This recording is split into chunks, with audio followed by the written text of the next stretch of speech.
ఇప్పుడు మనం ఈ వీడియోలో శివుడు ఎందుకు హనుమంతునిగా అవతారం ఎత్తాల్సి వచ్చింది, శివుని మాత్రమే ఎందుకని హనుమంతుడిగా జన్మించాడనేది తెలుసుకుందాం. రెండు విషయాలు తెలుసుకోవడానికి వెంటనే మన ఛానల్ని సబ్స్క్రైబ్ చేసుకోండి. వస్తే సతీదేవి చనిపోయినప్పుడు పరమేశ్వరుడు సతీదేవిని తన చేతుల మీదకి ఎత్తుకొని మన భారతదేశం అంతా తిరిగిన సంగతి అందరికీ తెలిసిందే. ఆ టైంలో శివుడు పడే ఆవేదన బాధ చూసి తట్టుకోలేక శ్రీ మహావిష్ణువు తన సుదర్శన చక్రంతో సతీదేవిని ఖండించాడు. ఆ ఖండించిన భాగాలన్నింటిని కూడా మనం శక్తిపీఠాలుగా ఇప్పటికే కొలుస్తూనే ఉన్నాం. శ్రీ మహావిష్ణువు సతీదేవిని ఖండించినప్పుడు దాని వెనకమాల ఉన్న పరమార్థం తెలుసుకోకుండా శివుడు కోపంలో శ్రీ మహావిష్ణువుని శపిస్తాడు. ఏమనంటే, నువ్వు నా భార్యని నా నుండి దూరం చేశావు, నేను ఎంతైతే ఇప్పుడు బాధను భరిస్తున్నానో నువ్వు కూడా నీ భార్య నీకు దూరం అయినప్పుడు నాకంటే రెట్టింపు బాధను భరిస్తావని చెప్పి శపిస్తాడు. దానివల్ల రామాయణంలో సీతాదేవి రాముడికి దూరం అవుతుంది.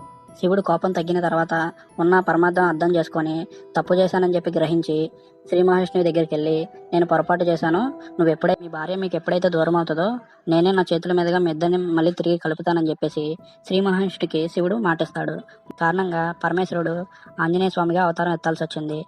రామాయణంలో సీతాదేవి రాముడికి దూరం అయినప్పుడు హనుమంతుడు యుద్ధం చేసి వారిద్దరిని కలుపుతాడు. ఈ ఇన్ఫర్మేషన్ మీకు నచ్చినట్టయితే వెంటనే ఈ వీడియోను లైక్ చేసి సబ్స్క్రైబ్